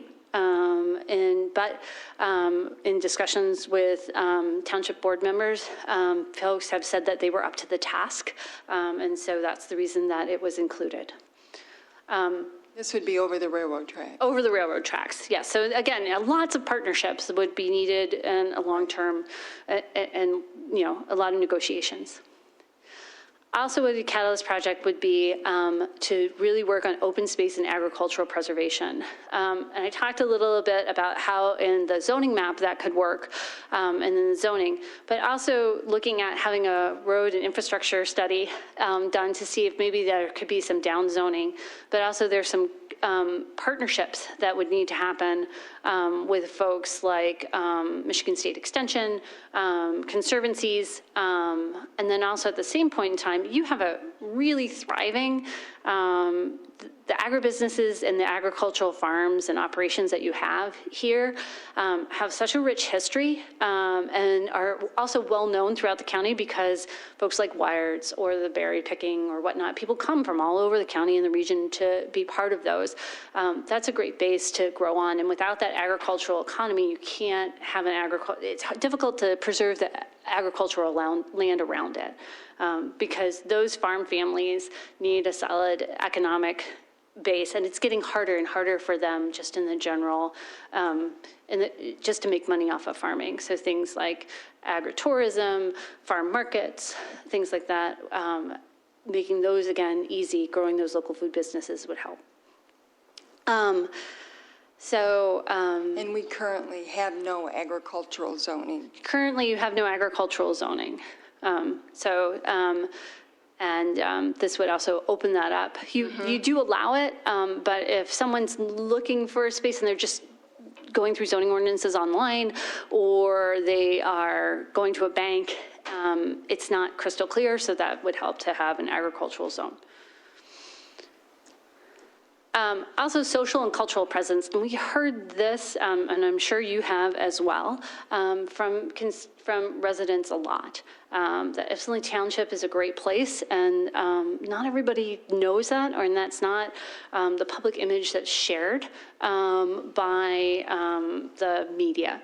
And so to invest in things like a marketing program, social media, in terms of, and you already do a great job of that. When we've had community events as part of this, your social media reached a lot of people and got them to come, but to continue to invest in that, public arts, cultural events, and public spaces. So again, this is the middle, we're in the middle of a long process, and this is one of the steps. But your requested action tonight is to release it to adjacent communities, and that would need a formal motion from this board. I'd be happy to answer any questions, take any edits, things like that. All right, questions or comments? Madam Chair. Trustee Rowe? Thank you, Megan. And thank you, Madam Supervisor, because I obviously read through all of this earlier, but I feel like once it was in presentation form in front of me, I was like, ooh, that doesn't sound right. So I have a short-ish list for you. The first thing is that I noticed when we started reading it out loud, and again, I feel like this is just like review stuff that you don't maybe hear or see when you're doing it yourself. But let's see. 1, 2, 3, 4, 5. I think the fifth slide in for you, which is 302 for us, Lisa. It says roadmap for the best path from the present into the future, and I feel like that just sounds like we could say that a better way. It's just a suggestion. Okay. Because when you said it, I was like, roadmap for. And it was I had to hard- read it like 3 times. It was hard to say. So, and then the actual next slide after that, it says future came from the community, and like that's just not proper. Like, future comes from the community, or our future it comes from the community members, sure, but like future came from the community. That's not like a sentence that I would put in my English paper. Does that make sense? Yeah. Okay. What page was that? I'm That was on 303. And then, just right down here on 305, under the vision, which I think the mission statement was great. And again, I'm just being picky. This is not a criticism, just edits. The vision, it says, Ypsilanti Township is a thriving community of healthy and sustaining and neighborhoods, lasting livelihoods and great, I don't know, that sounds weird.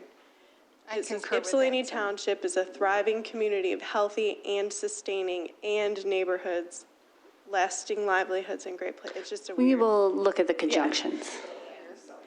Yeah. And sustaining isn't some, sustainable, maybe. Sustainable neighborhoods or something. Anyways, that's that. And then,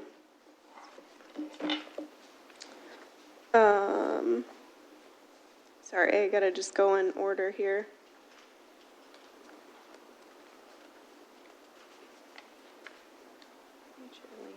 I'm sorry, thank you for being patient.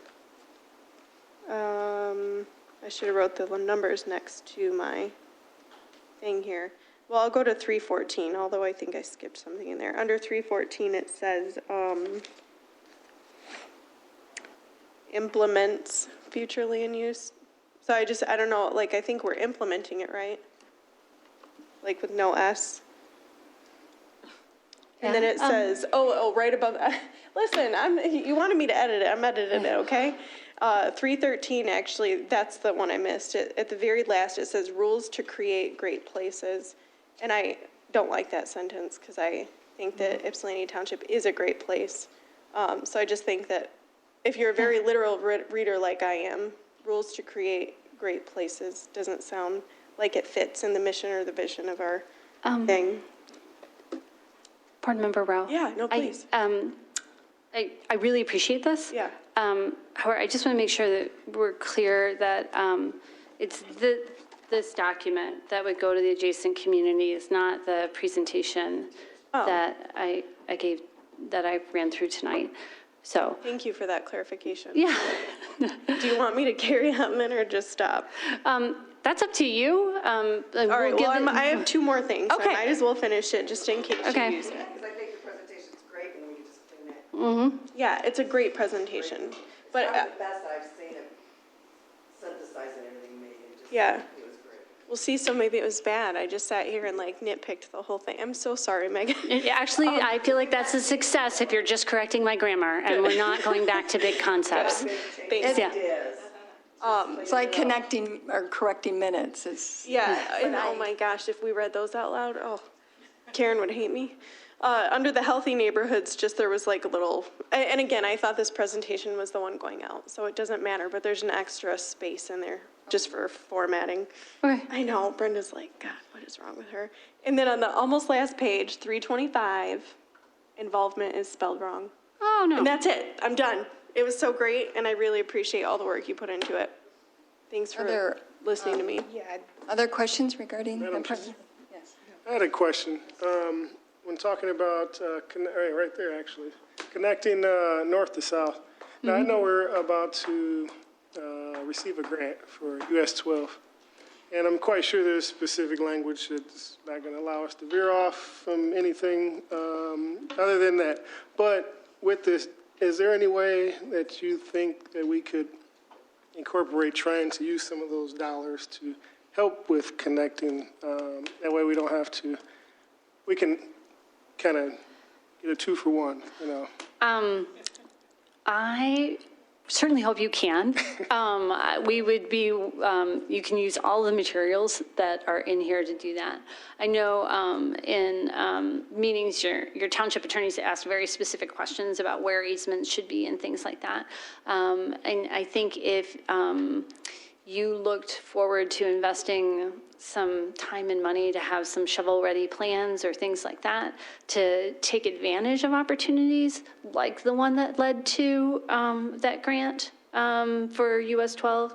And I do also know that usually departments of transportation are more likely to give grants that build on their former grants. I think that there's a solid basis to work for. So I would say as you go forward with those, I would bring this to their attention. I don't know whether it's realistic at this time to think that the money could be shifted, but it can't hurt to share this plan with them, and also to plant the seed of this is something that's critical to our community. And so when you have opportunities, and I know you have an enthusiastic local representative who knows how to negotiate the current bureaucracy, I think bringing those folks up to date as much as possible will increase the success of this happening. All right, thank you. You're welcome. Other questions or comments? Trustee Ross Williams? Madam Chair. Yeah, hi, Megan. Hi. And thank you for clarifying that that's going to be the information that goes out to different communities. One thing I missed, and it may be under social and cultural presence. Did we ever get any, might as well say, clarity, resolving direction on the logo? I know we started, and then it just seemed like it kind of went, I don't know where it went. That was a project under a different budget with Okay. us, so that hasn't moved forward. Okay. But I would say as part of that social and cultural presence, I think one of the strategies is to begin a marketing campaign, and that logo would be central to that. Okay, good, yeah, because I think that's key. If you're gonna go, if you're gonna really do all this in a master plan and obviously go forward, and get it completed in 2020, I also think that marketing-wise, you have to have that logo at the same time. So that was, I just had to ask. I'm like, what happened? Okay, thank you. Any other questions or comments? Megan, I do know that we discussed at, like the southern end of the township where there are the farms and, vacant parcels like one of the residents that were before us, that we talked about looking at different ways of developing that. Yes. And is that part of this? Yes, if you look at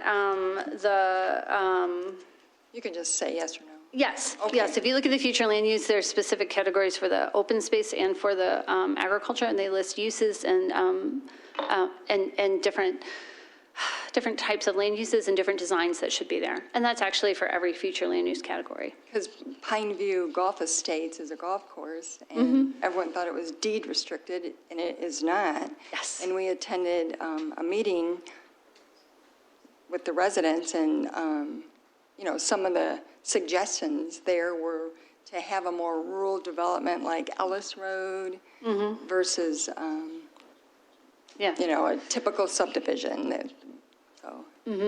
And at Planning Commission level, we've talked about in terms of those areas that are reserved for open space, that it's a principal use to have clustered neighborhoods. So the lots are smaller and they preserve open space. But if they want a traditional subdivision without the open space, then they would have to go to the township board or have a public hearing. And so those are all things that we can discuss in the upcoming months about how to implement that. Yeah, they want to develop more rural, even though we're a little more, we have both rural and urban or developed areas, so it was just suggested, and I thought it was kind of a good suggestion. But Yes, how we implement that is going to be part of this process. yes. Okay. And finally, when the core, the pink that was on there, Yeah. that's also a job center, correct? Or could Yes. it be more than just, could it be more than just core? It could also create jobs. That's part of it as well. Right, and there's a special area plan for the township core, which has a mixed-use corridor, residential areas, institutional areas, specifically this area, open space and recreation, a buffer zone where there's the wetlands on kind of like the southwest area, and then innovation and employment over around So James core L. Hart does and Joe mean- Hall. Yeah, Okay. So because when you just see the word core and you just look at a pink map, which I love pink, I didn't understand exactly what that meant. So now I have a clear understanding. And because this is the future, this is the future. it's a vision of the future. And the ACM property and all the area off of State Street is also like a future employment center. Yes. Thank you. All right. Madam Chair, one more question. I'm sorry, it'll be real quick. Since you are talking about core, here's a question. Have you ever heard of it, and I know it may be out of the box, but I've just been thinking about it, a township actually having a downtown? I mean, a quasi downtown. Uptown, I'd call it. Yeah, uptown, downtown, yeah. Yes. However, City of Ypsilanti is so close to you. And they have that downtown, and the market for that is very hard to replicate. The best example I can say is if you look in Novi, they really attempted in Novi to make that downtown there. But because the streets were so wide and you're in this same situation with Whitaker, you have already a 5-lane road. You want to look to a 3-to-1 or a 5-to-1 enclosure rate. So, and your buildings are already pretty much set off. So your built pattern already gives you a big challenge. What is in here is that core is where you have the best transportation infrastructure and you have your best kind of underground infrastructure, and also you have the bones for great places.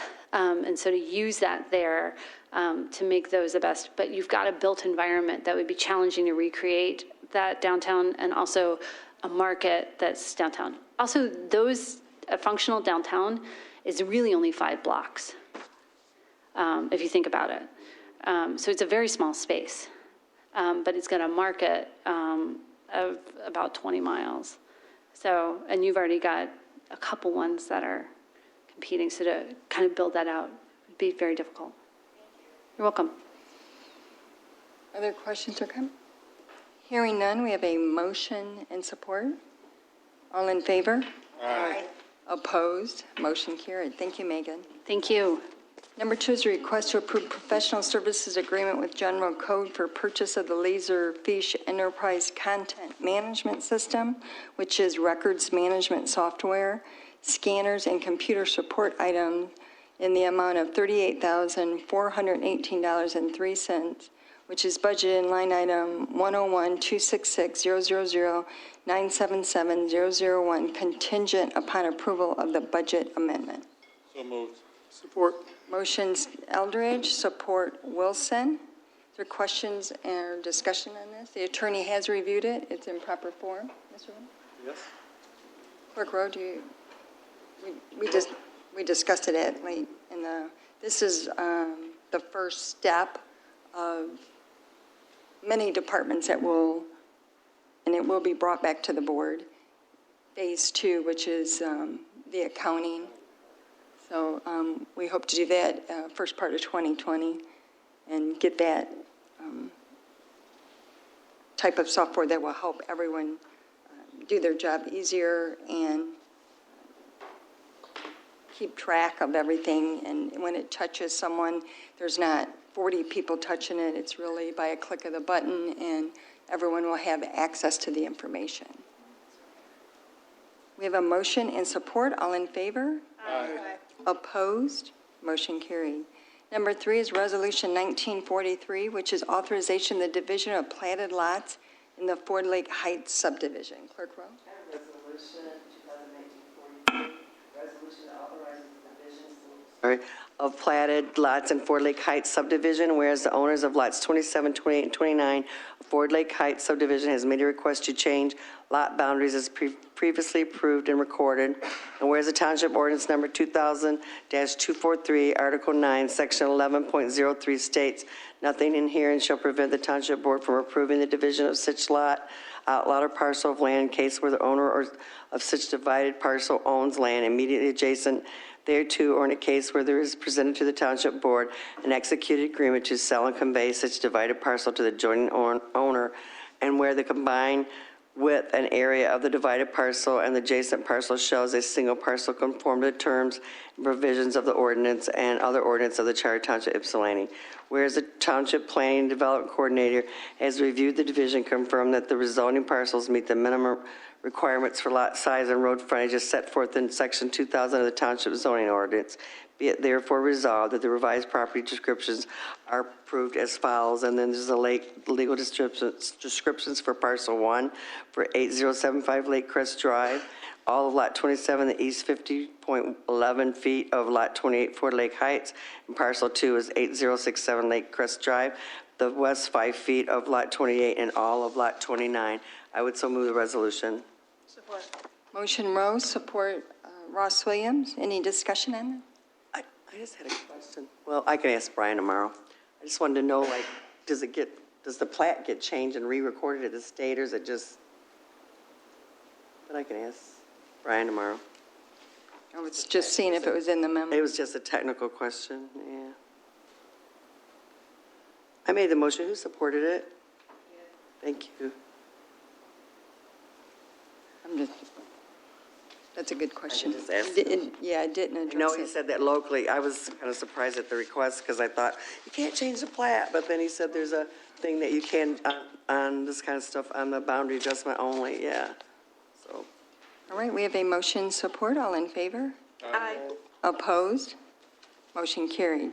Number 4 is request to waive the financial policy and approve the purchase of 10 new HID time clocks and payroll interface software from Cincinnati Time Systems in the amount of $20,200, which is budgeted in line item 101-266-000-977-001. So moved. Motion Eldridge, Support. support Wilson to approve the request. Karen Wallen is here. Does anyone have any questions? The attorney has reviewed it, and it's in proper form. Any questions regarding the request?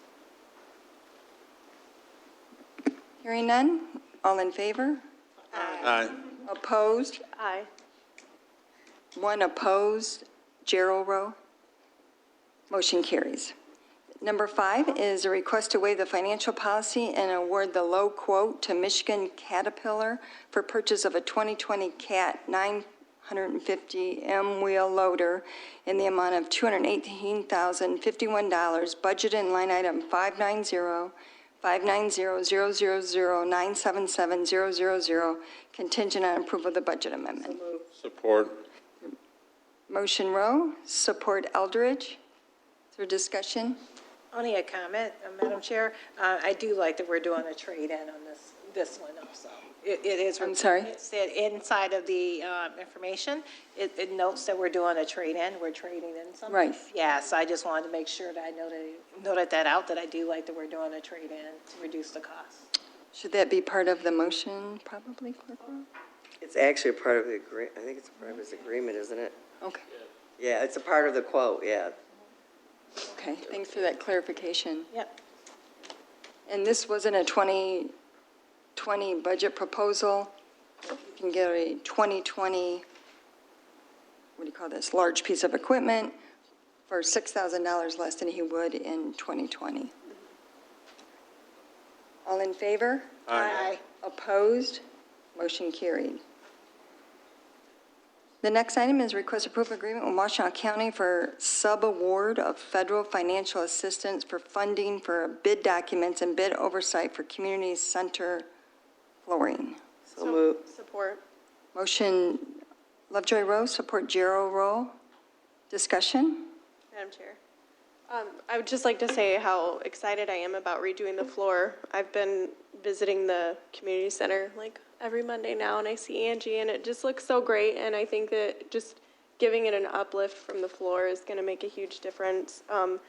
Just this last Monday, I was actually talking to a couple other township residents about just like how it looked and everything, and I was like, well, what do you guys think about like the floor? And they're like, yeah, I think it'd be great. So I think it's going to be a great Like a change. facelift. And thank you, Angie. It's good. Thank you. Any other questions or comment? Mr. Winters has reviewed this. Yes, this is actually the first phase. The two agenda items go together where they're going to be actually getting a $6,000 grant. The Spicer Group will be preparing the bid specs to come back. But this is like part one, part two, step in regards to removing those flooring tiles. And, it's in proper form. The language was changed in regards to the indemnification, and so it's ready to be signed. All right. And Wayne and Mike will help oversee the project once it's in motion, and we hope to get it done this year.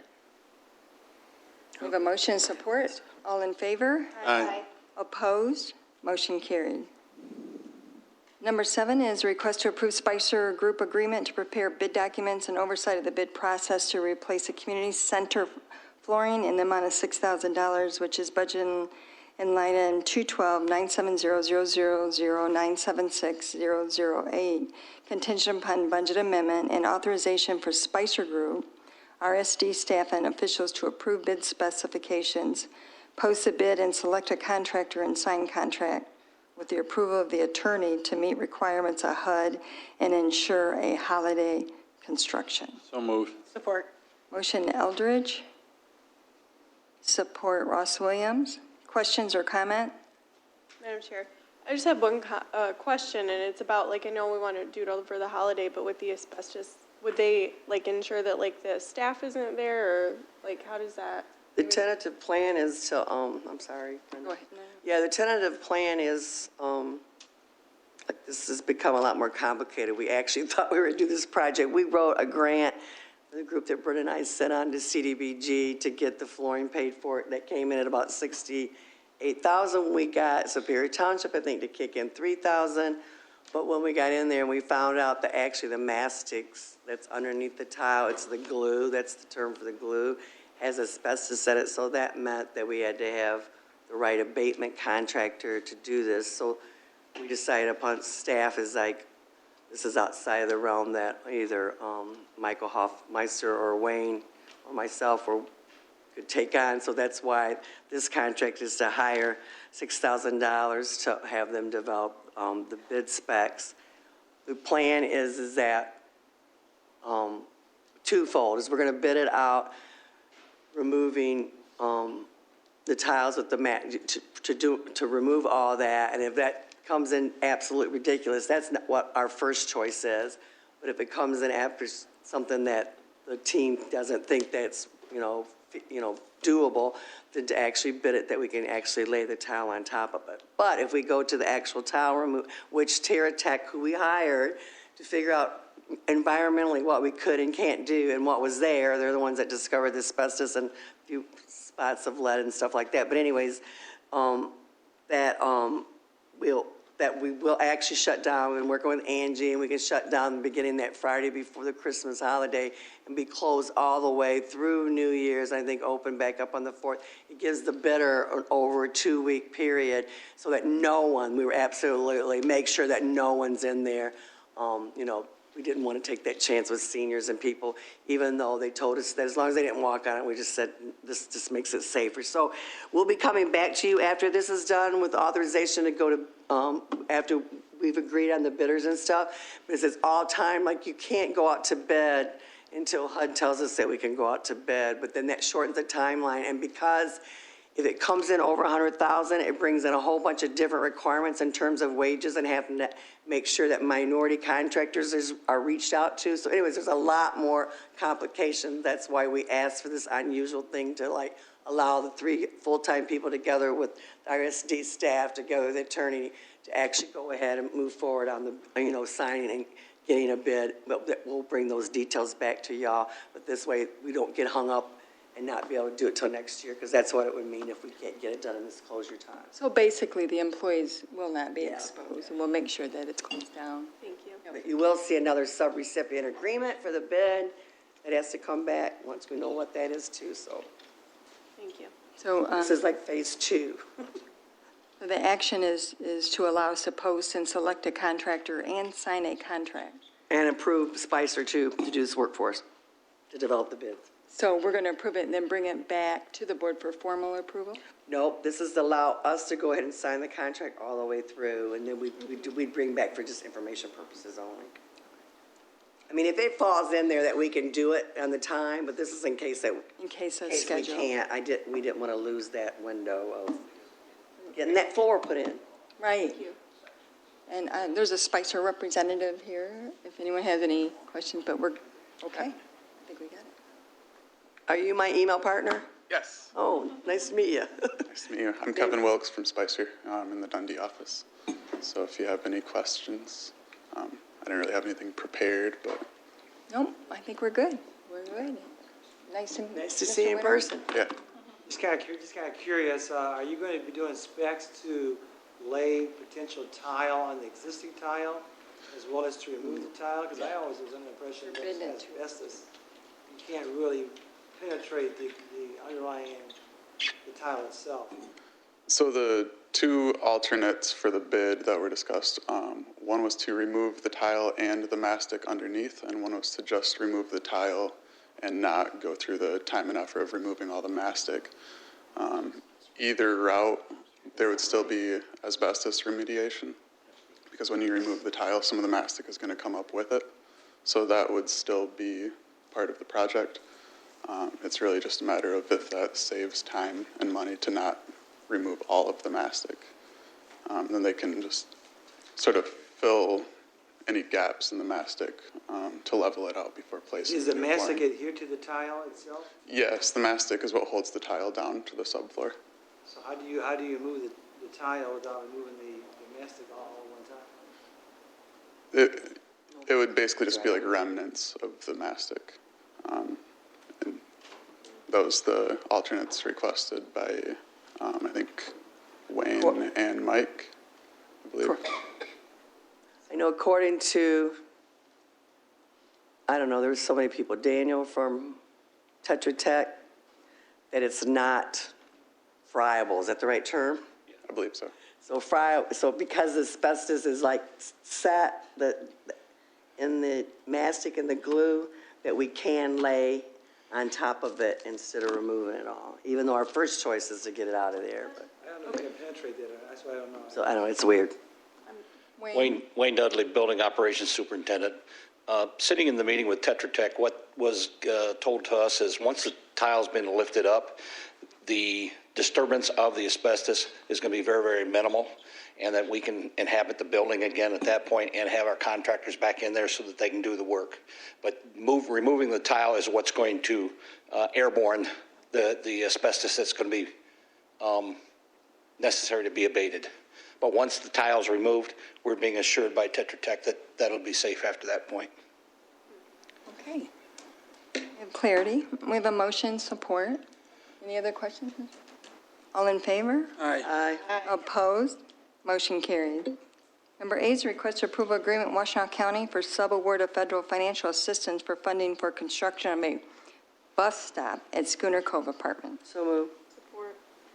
Motion, Lovejoy Rowe, support Gerald Rowe. Discussion? This agreement's been updated as Doug requested also.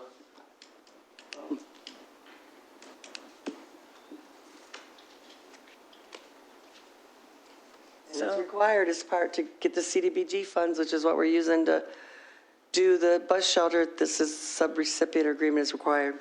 So, Madam Chair? Yes. So in other words, this is in proper legal form, if it needs to be in legal form?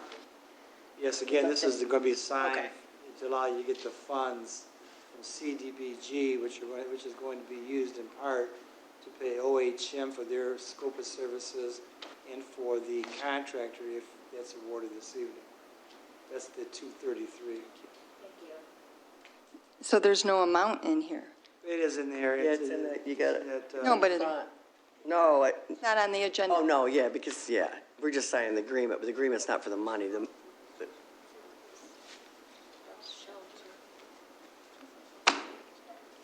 sorry. I just want to make, Those- Yeah, that's fine. You don't have to be sorry, I just spell check. Compost site, flooring, no, I'm not in the right one. Community center, bus shelter, yeah, it's in the front. Point of clarification. So there's two different amounts here. There's a federal award number of $158,667.25, and then there is the amount of federal funds obligated by this agreement, which is $223,700. I'm not sure which, and I'm assuming. It's the 220, this is for pass-through dollars, that's what this agreement, the county's gonna pass through to us when we send them the bills, invoices, it's because it's after the fact, $233,700. That's for the building of the bus shelter and for the oversight, the 27, as Doug said, of the OHM oversight contract. Okay. it also includes extensive sidewalk and road. Oh, in yes, order to it's a have lot more pull-off. than pad. Yeah, it's a- Easements and drainage issues and Yeah, on that's and on and on. If I may, Ellie Smith with OHM in here for the Schooner Cove bus stop. I can answer any questions you have about the bus stop project, but to give you guys a little bit of background, this project area is eastward on South Huron Drive by Big Pine Drive, I believe, by Schooner Cove. The township acknowledged that there was limited handicapped accessibility towards the existing bus stop, and the existing swales was fairly dense, shallow, and there were a lot of residents that did not have accessibility to the bus stop. And the current proposal has about 1,000 feet worth of concrete pathway, ADA improvements, asphalt pathway, a loading zone for the bus stop, and a bus shelter pad, so residents can wait for their bus a little bit safer. And then it also has some stormwater management improvements, including 3 different culverts. Frank, you're not allowed to build just a pad and a shelter. You have to be able to have access to it. And that's why the project, it ended up being more sidewalk than we thought originally. Right. Because of the draining stuff that took it up. But the good news is everything goes according to plan. There's enough CDBG funding. This goes back, Brenda and I are trying to decide if it's like 2014 or 15 when we first took this project to the CDBG for approval. But all the funding, everything should be paid for out of CDBG funding for over a couple different projects or different years funding. The same thing like for the community center, even though it's coming over budget, we believe, well, it depends on the bid, but we're hoping that it'll be covered through several different years of CDBG funding. Yeah, the township and the county and OHM have been working pretty closely together on this one for well, it's backtracked, I believe, since 2016, but it's been recently rejuvenated this year, and pretty happy with the progress. So we have a motion and support. All in favor? Aye. Opposed? Motion carried. The next item is a request to approve agreement with OHM for construction services for the bus stop in the amount of $27,700. Budget in line item 101-97000-974-100, contingent on approval of the budget amendment. So moved. Support. We have a motion and support, and this is just not to exceed that amount. Right. It's not the amount. And That's correct. questions or comment? All in favor? Aye. Opposed? Motion carried. Number 2 is a request to approve contract Washoe County for animal control in the amount of $45,000, budget in line item 266-301-000-831-002. Move So to moved. approve. Oh, go ahead. Move to approve. I'll support it. Motion Ross Williams, support Lovejoy Road. This is the annual contract. All in favor? Aye. Opposed? Motion carries. Number 11 is a request to waive the financial policy and award the low quote to Farmer Underwood for purchase of crushed limestone and screened topsoil to be used at Ypsilanti Township Parks in the amount of $11,670. Budget in line item 212-970-000-975-795. So moved. Support. We have a motion and support. Questions or comment? So Wayne, would this also be doing the, I lost my screen, the spot in Clubview Park? In Clubview Park? Yeah, they're supposed to be finishing up, some of this material will finish that pathway around the rest of that park. Because there was Yeah, ruts and they stuff. didn't get quite finished with the material we had in stock, so this is just replacing our And we're waiving the financial policy because because of the amount. we received quotes. Yep. And due to the lateness of the season, they want to get it done. Are there, well, there's one quote from April. Just saying. I know, but your man just got on board, okay? Well, we do need to do these improvements. Right. All in favor? Aye. Aye. Opposed? Motion carried. Our man, I should say.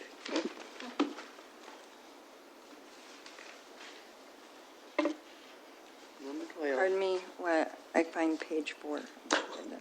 Number 12 is a request to waive the financial policy and award the low quote to Sand Sales for the purchase of bunker sand for Green Oaks Golf Course in the amount of $10,500, which is budgeted in line item 212-970-000-975-795. Move.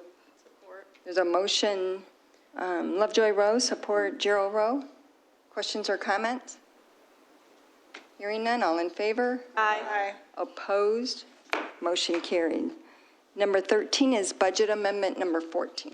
I have a motion to amend the budget for 2019. It's the number 14th amendment to increase the general fund by $298,635, which is for the temporary person in the clerk's office, more planning dollars for Carlisle Wortman, I think, for the bus shelter and for the Laserfish project to $10,993,824,000. Approve the line item changes as outlined to increase the bike, sidewalk, rec, roads, and general fund, the BSR 12, by $6,000. That's for the Spicer contract we just approved to $2,192,408. Approve the line item changes as outlined to increase the recreation fund by $10,123. That's for PTO payout to $821,386. And approve the line item changes as outlined to increase the 14B District Court Fund budget by $909. Also PTO payout to $1,808,233.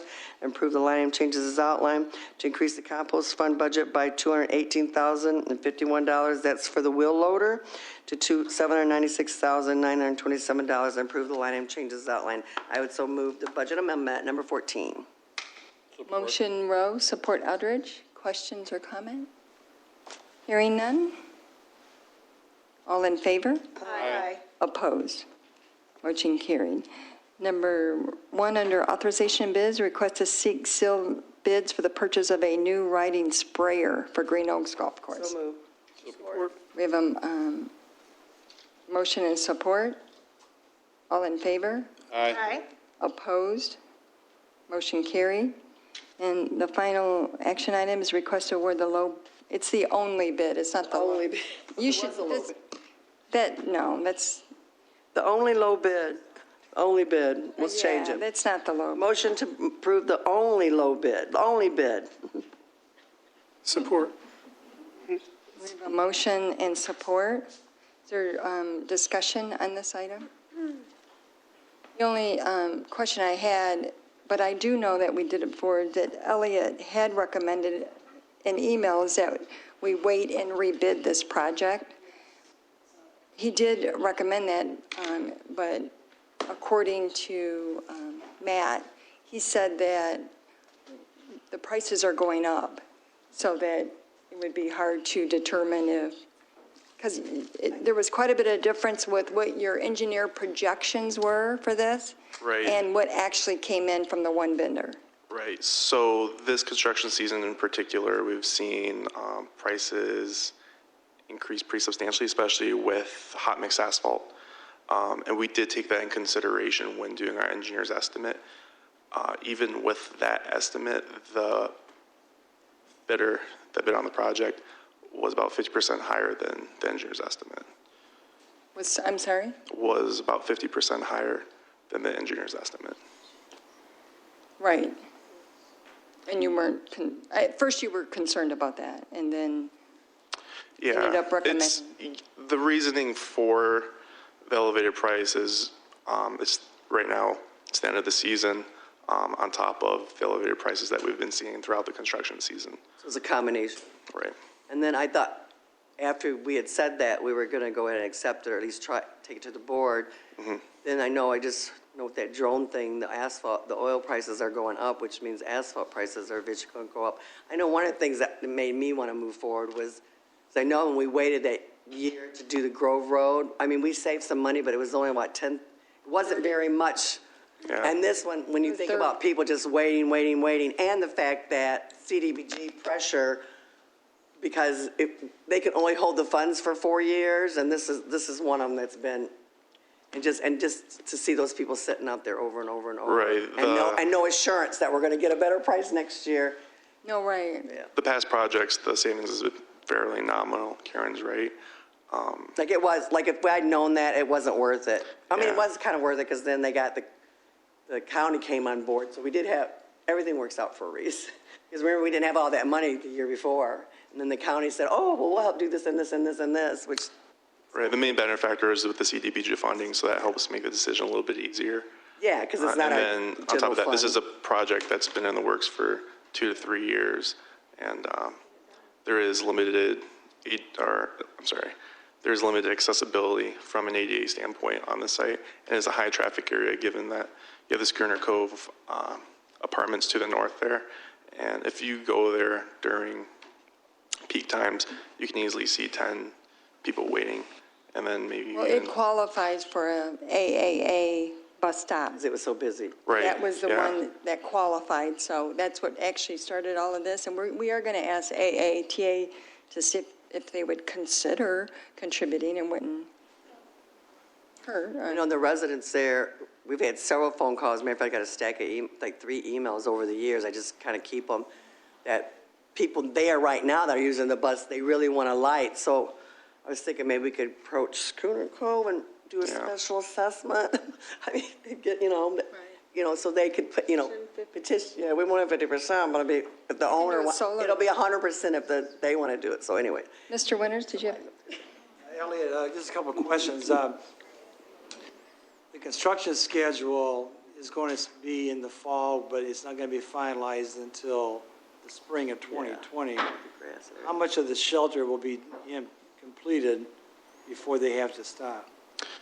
Right. So we're anticipating substantial completion with all pavement work, storm sewer work before Thanksgiving, and then the construction project will finalize in the spring. But that's for restoration-related items. As far as the shelter itself, that's something that the contractor, and by I'm saying shelter, the overhang, where people will wait. That's something that's be put in by the Ann Arbor. AAATA. Yeah, AATA. So we need to coordinate with them. Right. Well, I was trying to make sure because I think the contract is yet to be sent to my attention. I've not seen the contract, I don't think. Gibraltar? Is it Gibraltar, right? Yeah, they do the contracts after. They do I'm just saying, but after it's yeah. awarded. But, well, I mean, I know it'll come afterwards, but Right. isn't there a pretty quick start date with, It is, it's pretty, yeah, it's it's a very subject to- aggressive yeah. start date, yes. okay, so it's going to be September, or is it going to be, October? 'Cause So we have the contract books ready to go right now. It says and- 10/1. Yep, on so your we little have the chart. pre-con meeting tomorrow, following the bid being awarded tonight. And you're going to you got them with you or I not? have 5 books, I don't have them with me, I'll have them to you tomorrow. We need to get one to Doug right But, away. and yeah, it would have helped if I had it with me because there's some changes we had to do last minute. That's right. So is this contingent upon attorney? Attorney's review, yes, absolutely. Okay. We'll Is that a just, friendly we'll just say it's in the motion, how's that? But you think the shelter will be in place before these? He said yes. The shelter itself is governed by the AATA. We don't have We any got to call them. jurisdiction over that. We got to we get a can hold put down of the them and pad. tell 'em, I know, but I want to make sure that we all understand that the shelter may or may not be, right. in place for the winter season if. I think if we paid all that. That's, Well, the accessibility goal. will be, though. Madam Chair, I'm just. We'll get a hold of AAA. Hope they can get Yes, that shelter in. Trustee Just a Roswell? just a comment. I'm going to obviously vote to approve this, but I guess my question would be, what was the issue with, there was no, literally, what was we only had one bidder. It seemed like we should have been able to have more than one. Why was it just one bidder? I think you have to 3 we gave 2 weeks worth of time, which is pretty did it typical on every for standard single bidding. 5 different websites. There is some extensive paperwork that goes with CDBG funding that we had a special pre-bid meeting for. It wasn't a requirement, but it was strongly suggested. The paperwork's been known as being relatively cumbersome, so that might have been a deterrent for potential bidders. Okay, all right, okay. I just wanted to point that out. It was just, All right, thank you. thank you. We have a motion and support contingent upon attorney's review and approval. All in favor? Aye. Opposed? Motion carries. Motion to adjourn? So moved. Lovejoy Support. Rowe, support Wilson. All in favor? Aye. Meeting adjourned at 8:58 p.m.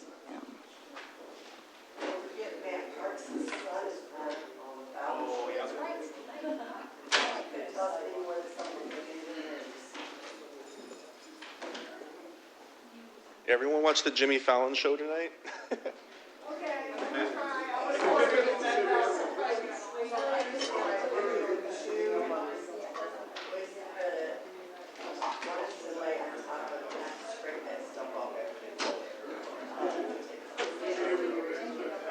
good.